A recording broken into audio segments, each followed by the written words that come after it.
솔로몬이 또 노스로 제단을 만들었으니 길이가 20규빗이요 너비가 20규빗이요 높이가 10규빗이며. 사극을 즐겨 보시는지 모르겠습니다. 왕을 뵙기 위하여서는 필요한 절차가 있습니다. 몸을 깨끗이 한 후 사모 관대를 차려입고 무기는 모두 내려놓아야 합니다. 왕 앞에서 걸음 걷는 법, 엎드리는 법, 말하는 법 등을 배워야 비로소 왕 앞에 나아갈 수 있습니다. 왕이신 우리 하나님 앞에 나아갈 때는 어떤 절차가 필요할까요? 솔로몬 성전의 구조를 보면 그 절차에 대하여 알 수 있습니다. 성전에 들어가기 전에 성전 밖에서 밟아야 할 절차가 있고 그 절차를 위하여 두 가지의 기구가 있습니다. 하나는 제단이고 다른 하나는 큰 물통입니다. 제단은 노수로 만들었는데 가로 9m, 세로 9m, 높이 4.5m에 달하는 큰 제단입니다. 물통도 노수로 만들어졌고 지름 4.5m, 높이 2.25m, 둘레는 지름 곱하기 3.14, 13.5m 정도 됩니다. 이 통에 물을 가득 부으면 50에서 60톤 정도를 담을 수 있습니다. 어마어마한 크기죠. 그래서 성전은 그 물통을 바다라고 불렀습니다. 제단은 제사를 드리는 기구입니다. 제사장들이 조석으로 양과 소를 잡아 번제를 드렸습니다. 제물을 가져오는 백성들의 숫자가 많으니 자연히 큰 제단이 필요하였습니다. 제사를 드리는 이유가 무엇입니까?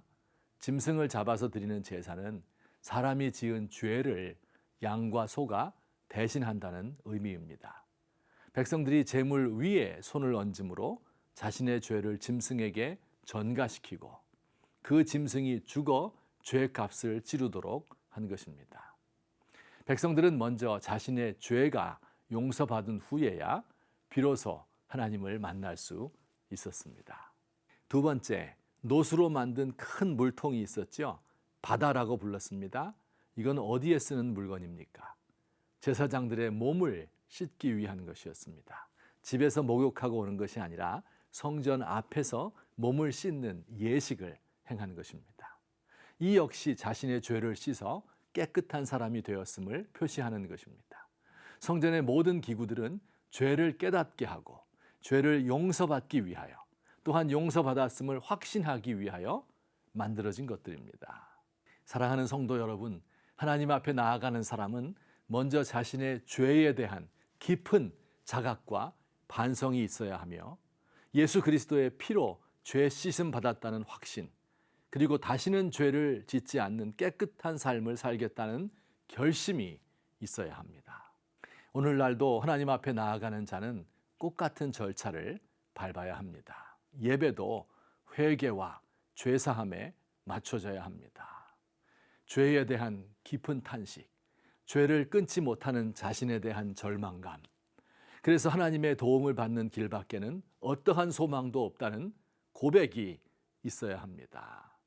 나의 죄뿐 아니라 우리 가족과 교회와 민족이 범하고 있는 죄와 악행을 무겁게 생각하여야 합니다. 죄악 가운데 살고 있는 나를 용서하고 받아주신 하나님의 은혜에 감격하며 다시는 죄를 짓지 않겠다고 결심하는 것입니다. 화려하고 웅장한 음악과 멋진 설교, 수많은 봉사자와 큰 액수의 헌금이 핵심이 아닙니다. 다른 사람을 섬기는 일보다 우선되어야 할 것이 바로 자신을 깨끗하게 하는 일입니다.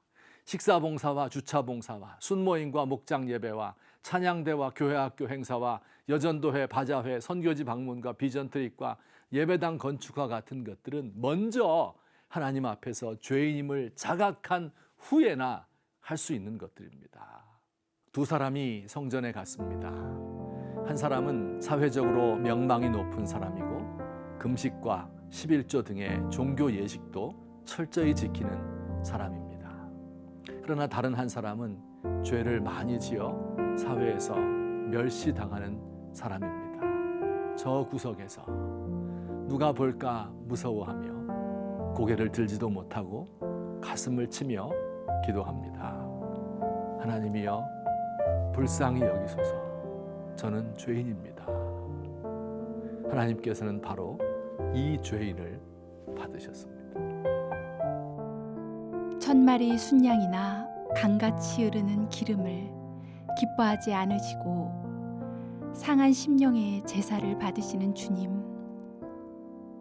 상하고 통회하는 마음으로 주 앞에 나아가는 저를 멸시하지 마옵소서.